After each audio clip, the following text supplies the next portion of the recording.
All right, we're finally game weeks here, and it makes you guys happy. You guys, y'all have something to do now, so it's we're excited. We really are. It's it's been a long camp. Guys are you're at that point in the season here early that you're tired of practicing against each other, and you're tired of preparing. You're ready to get out on the field and find out what your team's made of. So. As coaches, you feel like there's never enough time. There's so many more things to do, but the players they're ready to go. They want to play. So, excited about Saturday getting here. No, no update. I do. Yeah, I do. That's a possibility. That's a possibility. We could go with one, we could go with two, we could go with three, we could possibly get to four.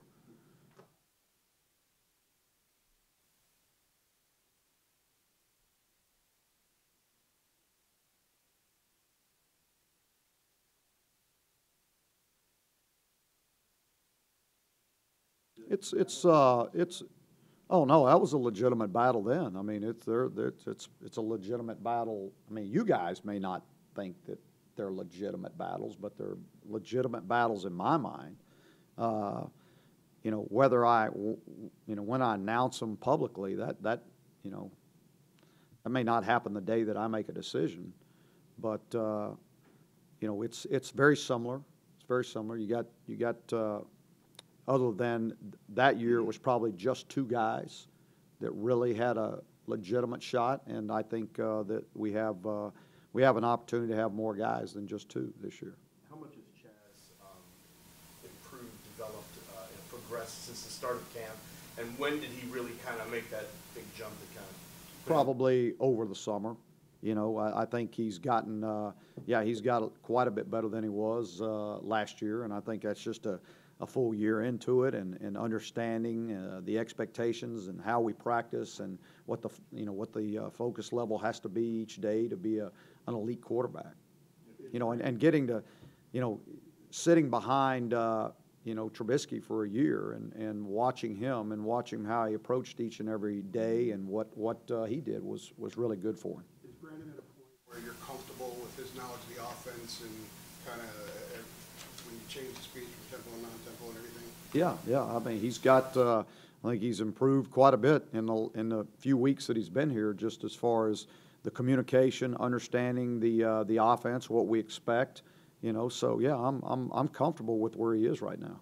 If you could have foreseen Chaz's development to this point, would you have made a priority of going out and your Yeah, I would have done it exactly like we did it. I wouldn't have changed that again. Because Brandon brings something that none of the other guys have. Is game experience, and so we really we needed somebody in that room with some game experience. Was the competition extended because they were both so good, or because they were so bad? Well, I guess Saturday will determine that, won't it? It's no. I just the extension of it has just been because nobody has separated themselves. Given Mitch a series or two, as Andrew just said, you kind of named Marquise a starter 2 weeks before him. At what point did you? No, I don't think I named him the starter 2 weeks beforehand, did I? You told him. Marquise said he knew, right? Well, we're going to give Mitch at least a series those first 6 games or so. Probably going into that last week that we because what I like to do when I'm going to do that with a guy is I don't like him to come off the bench just not knowing when he's going to go. I prefer that he knows, hey, on the third series of the game, I'm going in, and I'm going to be prepared to play on the third series of the game. Where a lot of times when you're the backup quarterback, you never know when you're going to go, and that's the tough thing about being a backup quarterback is that you have to prepare yourself mentally to play from the first snap on, knowing that you may not take a snap in the entire game, and that's a difficult thing. And I think that was one of the things that, Mitch in his early development did a really good job of is when a helmet came off and he went out there, I mean, he made a play. you know, and so that showed me that he was prepared. I mean, because that's the only way you're going to really find out. It's not what you say in the classroom. It's not what you say in the meeting room. I mean, it's what you do when you get out there.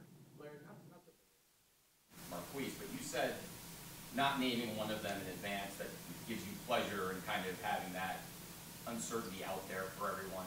Does this process give you pleasure, or is that only when you're kind of deciding between two all ACC caliber guys and you've got some more? None of it.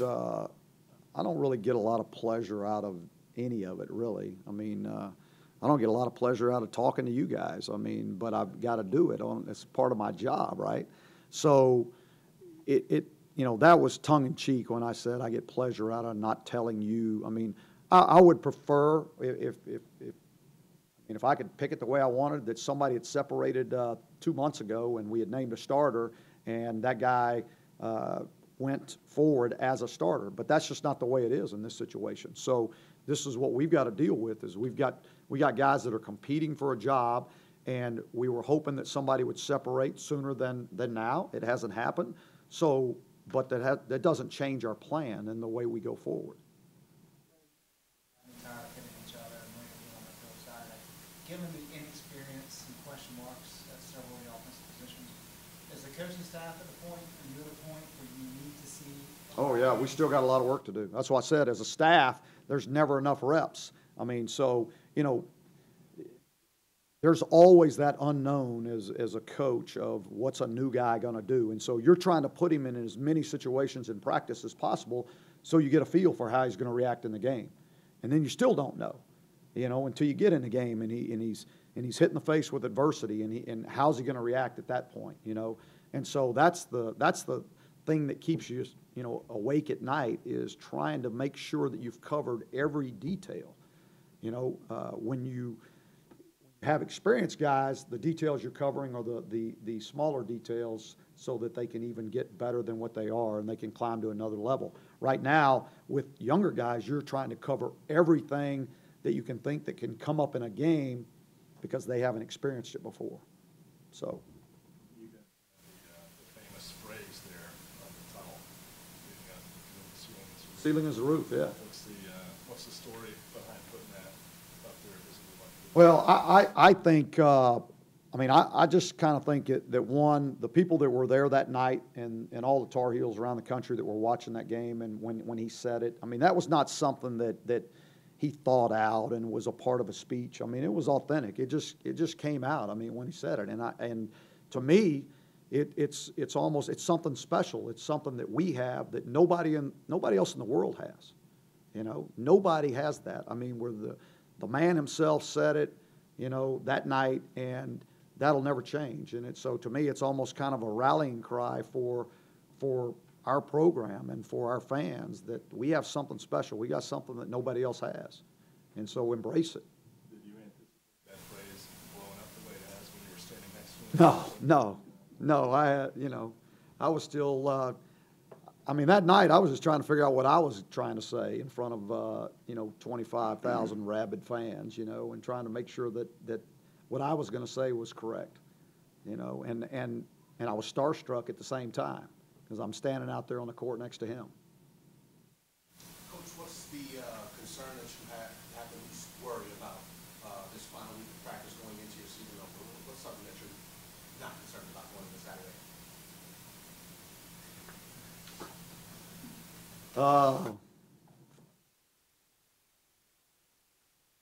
I'm not concerned that we're going to get the same kind of rain that they're getting in Texas.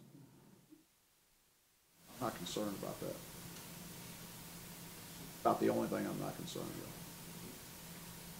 about. Running back, you've got a couple of oars here, and stating sure it's not listed. Is that We got a lot of oars on there, don't you notice that? All over the place, yeah. Is that the same situation with the quarterback? You just kind of, but at least there you can play multiple guys. Yeah, we know for sure we're going to play multiple guys at that position. I mean, it's going to be, we're going to get a feel for in the game, like we always do with the running backs, who has the hot hand, who's making the offense better when they're out on the field, and that guy's going to get the majority of the snaps. But there's no doubt in my mind that we will probably play 2 to 3, guys at that position. Jordan didn't get a lot of 20 carries, but you you see the benefit of the action that he did get? Oh, yeah, because he traveled the entire year, so he's been through a game day situation, the night in the hotel, just all the different things that you tend to overlook, but they're different for a new player. And so from every aspect, from the bus ride from the hotel to the victory walk into the stadium, what you do in pregame, your personal plan, how you prepare yourself for the game, all those things that for me, I worry about for every one of these guys, until they get some experience and they've done it. Coach, there's Tommy Hatton and Jared Cohen aren't listed on TV. Any news on their status right now? Jared Cohen is no longer with the program, and Tommy's still with us and battling to get out there. Last year and came back. Give us, I guess, more detail about that, or how surprising is it that he left again? Well, I hate it for the kid, and I hope he gets his personal issues worked out, and I wish him the best for just the real world, because that's what he's going to be doing. When did that?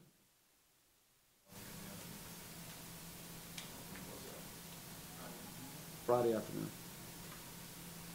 How much of a distraction or difficulty is that to have a guy being groomed to play all preseason, and then right now, Yeah, it's not something that you like. But it's part of the game. It's just the same way as if you're preparing all camp for somebody to be your starter, and 2 days ago they go down and they're not going to play in the first game.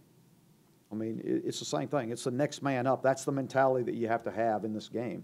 You can't fall apart because somebody gets hurt. It's part of this business, and it's the way it works. And so, the kids are conditioned that way, that, hey, I've got to be prepared for my opportunity if I'm not the starter. And, it could be tomorrow, or I'm one ankle away of being the starter. And so they got to prepare themselves that way. Got a lot of names of wide receiver. You heard Bro Corrales early, Daz Newsome, Devin Perry. What do you like about this wide receiver group? What do you maybe have concerns about it? I like that we have some depth in this group. There's some youth. There's not a whole lot of experience. Austin Prohl has the most experience, and he's done a good job of leading this group. But we've had some guys from, Jordan Cunningham and Daz. Roscoe Johnson has made some nice improvements. So we've had, I've watched these young guys, come through and really make some nice plays in practice. And so I'm excited about seeing what they do Saturday.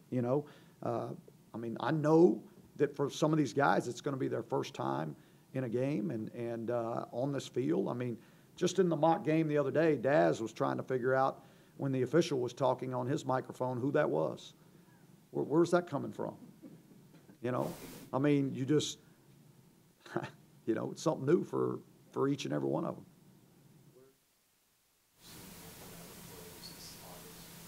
Anthony's, one of the most talented guys that we have at the receiver spot when you just look at overall athletic ability, speed, just ability.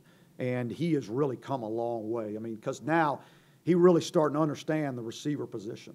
I kind of relate him to, even Ryan Switzer. It took Ryan a while to understand the receiver position and how you were trying to get open and concepts and all those different things. And he became really good at it. And now you're starting to see Anthony turn that corner on, what it means to be a receiver and how I have to practice each day and how I'm trying to attack the secondary and how I'm trying to get open on this man that's covering me. So I think he's made a lot of improvement. Also listed as a top punt returner. Was that an easy decision to choose him as number one? We had a pretty good battle there. It really came down to him and MJ and Daz Newsome, and we had a really good battle. And as we continued through the camp, it was obvious that he was the guy that gave us the best chance of making a play back there and on a consistent level. In terms of having a new coach and new coordinators, what's the things that stand out you're focusing on? Well, for our defense, the offense coordinator came from Eastern Washington. He was the head coach, and he ran the offense there. So it's pretty much it's going to be that system. Now, whether or not all their personnel fits and they can do exactly the same thing, you never know that. defensive, I mean, for the offense, it's a little bit more difficult because you've got Justin Wilcox, who was the defensive coordinator at Wisconsin. He was at, I believe, LSU before that. You have Tim DeRuyter, who was the head coach at Fresno State. So you have to look at Fresno State. Before that, he was at A&M. You got to look at A&M to see. And then you don't know, is it going to be more what the head coach did, or is it going to be more of what the defensive coordinator does? So there's a lot of unknown there. And then special team coordinator came from Arizona. So there's a lot of unknown as far, I mean, you know, we're looking at a lot of tape, wasting a lot of time when it comes down to it, as far as really when you get into the game, here's what they're going to do, and you prepared for all these different things, and you really didn't need to because that's not what they were going to do. But you have no way of knowing. So you spend a lot of time trying to over-prepare so that your kids have some kind of idea what's going to happen in the game. Have you against Wilcox Baldwin? No, I haven't. I haven't. Do you know this guy? I do not know Justin. I know Tim DeRuyter. I've known Tim DeRuyter for a long time, and so I do not know Justin, though. I've never met him. I know I've followed his career. He's done a heck of a job everywhere he's been. What control do you have over guys like this time of year compared to like the summer when kids first report? And what's kind of like the support structure like for? Control, what do you mean? Well, in terms of just like, maintaining, some level of control over schedule, meetings, that kind of thing. Yeah, when we get into, we have complete control during camp. I mean, because that's all there is just football. So, I mean, we have them from, 6 a.m. in the morning till we put them in bed at 10 o'clock at night. So we have complete control of every minute of their day. Once school starts, they become student athletes again. And we don't, during the day, we don't see them. They'll come over for meals, so if I happen to be eating lunch when they come in, I see them then. They come in for their lifts during the day, and then the other time they're students. And so you don't have that. We don't have any control over that. So once they get over here, I mean, we get control for 4 hours a day. That's what we get for 20 hours a week. That's what our control is. What about guys? Or like a freshman that comes in June or whatever. I mean, Well, like a lot of.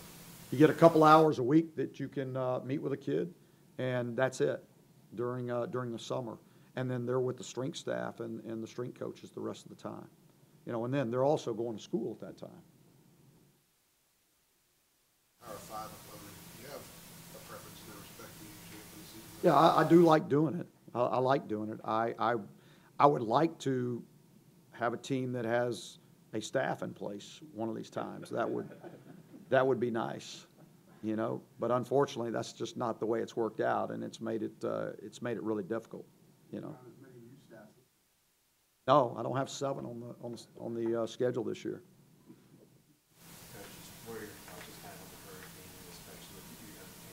Yeah, I've talked to quite a bit of them through the week, and it's it just depends on who you talk to.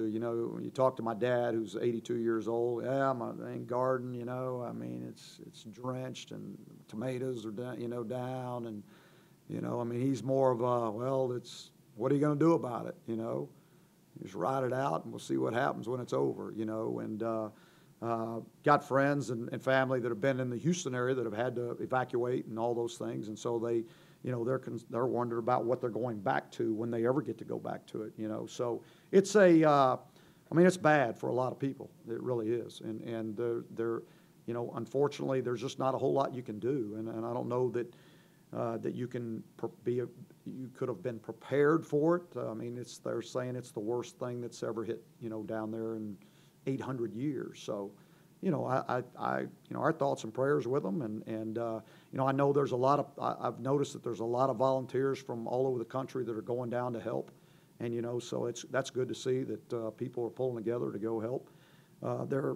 What I've read, they've anticipating over 50 inches of rain in a lot of places. So that's, I mean, in a matter of a couple of days, they've got more than they get in an annual rainfall. I mean, so, and the water doesn't have anywhere to go. So it's, we probably don't know all the devastation and won't know until probably another week or 2 weeks from now. Anything else? One of the youngest guys in your secondary, how has he come along after having a year under his belt? Miles Dorn's got a chance to be a star. I really think so. You know, if he keeps progressing the way he has, I mean, he's going to be not just a good football player, he's going to be a great football player. He really understands what he's doing back there. He's more vocal now. He's he's a part of it, but at the same time, he's taking a lot of ownership in it now. Last year, he was just part of the secondary, just trying to, do his job. Now he understands the job of everybody and how he fits, and now he can get people in the right places and communicate with them. So he's really come a long way. You got a handful of former players, not just from Carolina, but in the NFL as well. Is it healthy to have that relationship? How do you cultivate that? And are they a part of the process at all? Well, I mean, it just depends. They're as much of the process as they want to be, I mean, but they're also dads, and so they don't, Ricky Prohl, I mean, you would think, he's not around a bunch. He's not, he's not trying to be involved, or he's supporting his son, and he's being a dad, and which is what he should be, and all those guys, but. There's a lot of things that Austin has learned from his dad, that you see in the way he runs routes and the way, so that's definitely a benefit to have a dad that has that experience and that you can learn from.